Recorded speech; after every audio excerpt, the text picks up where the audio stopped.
It's morning here in Copenhagen, and we're about to explore the wonderful capital of Denmark.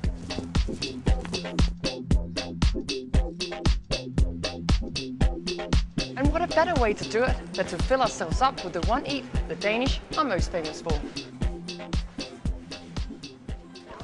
Pastries. Yum.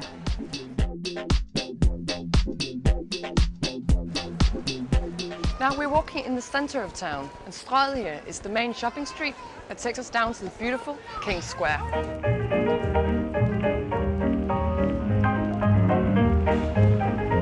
A square full of contrast. Drinking Danish beer in New Harbour, watching ballets and plays in the Royal Theatre, buying second-hand stuff at the flea market, and dining at the most prestigious hotel in Denmark, the D'Angleterre. Now this isn't a bad start if you're visiting Copenhagen, but let's leave the beer, pastries and tourists behind and go where people in Copenhagen go.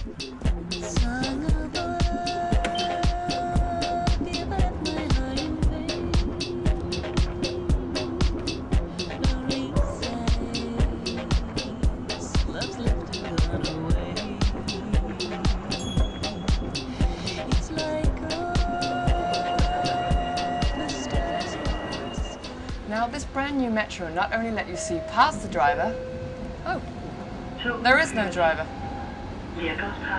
but straight to our next destination, Christianshavn.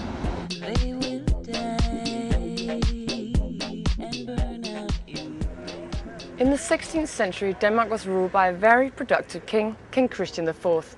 He was the founder of some of the most spectacular buildings and areas in Copenhagen, including this area named after the king himself. Christianshavn means Christian's Harbour.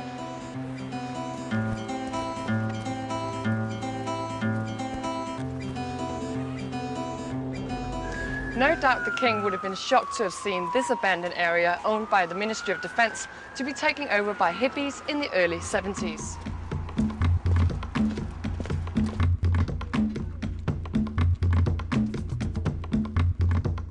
Today, 30 years on, these people and their families are still living here, and the city in the city is called Christiania. The community is self-governed with their own infrastructure, but they do welcome visitors. They even do tours here. And as soon as you are past the entrance through one extreme, what used to be called Pusher Street up until recently, when open Mariana stores were demolished, you enter the other extreme. This oasis stretches on for miles, and if you walk by these lakes, you will find that the local Christian's architecture will keep you entertained for miles.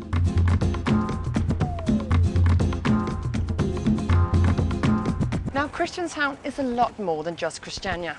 The canals here speak for themselves, but the cafes and restaurants aren't just known for their location.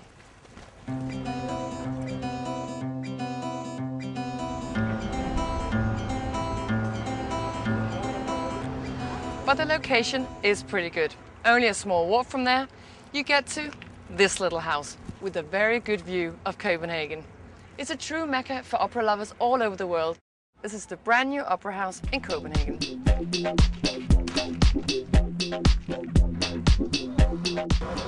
Kayaking, rowing and canal trips are available here, but a much cheaper option is this bus boat.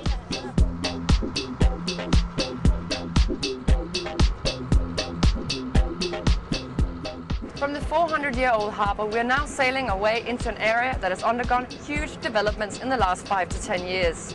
You feel the change from old to new as soon as you get off at our next stop.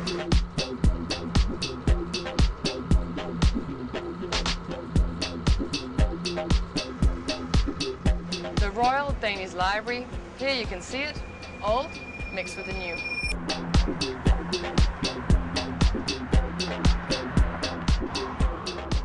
Now this is where we are going.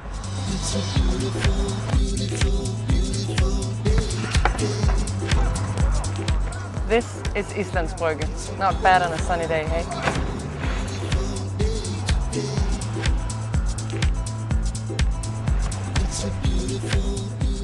Artists were the first to discover this area near the city and the big canal. And although a little late to realize its splendor, entrepreneurs have made full use of developing the area. With its own beach and cafe life, Islands Brygge is becoming the hippest place for young Danes today. It's tempting all right, but we'd better move on from the south of Copenhagen. We still have the north and west to cover.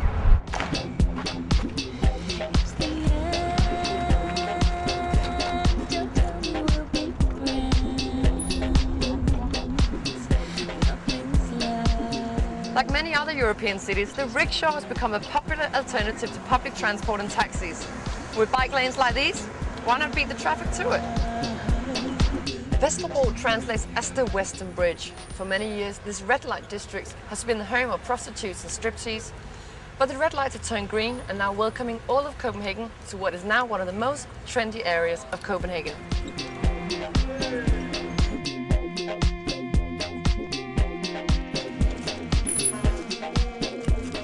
Excellent, thank you very much. Okay, bye-bye. With cafes, vintage shops and galleries, it's become a home for young Copenhageners. And despite the changes, the true spirit of Vesterbro is still very much alive.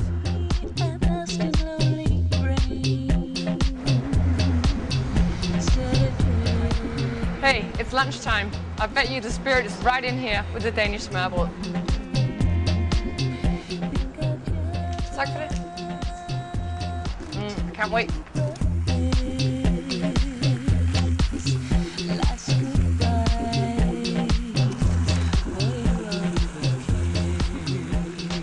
Now, these open sandwiches are unique for Denmark. The combination of rye bread and different sorts of fillings, marinated or smoked fish like here, has been a traditional lunch here for decades. Good.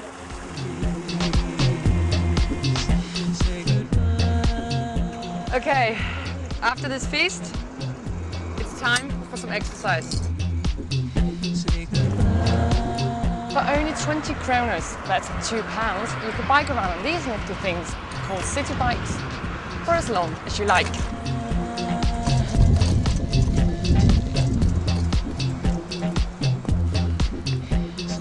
And you even get your money back. Now that's a cheap spinning class. Now we've entered Nørrebro, the northern part of Copenhagen, and our last destination.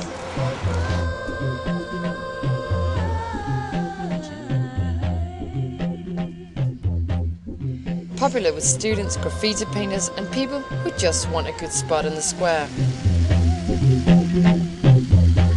This street, also known as Elm Street, has made more than a creepy name of itself in this part of town. Sushi takeaway, local designer shops and Italian ice cream stands are taking over, but creative minds have worked out a way to combine it all. Coffee and plant shop in one, laundromat and restaurant in the other, and here in Fællevej around the corner, 4 friends have taken it even further. Gefærlik here is a clothes shop, a gallery, a cafe, a restaurant and a nightclub all in one. This is the end of our tour. I hope you enjoyed it. I could really use a beer now. See you soon.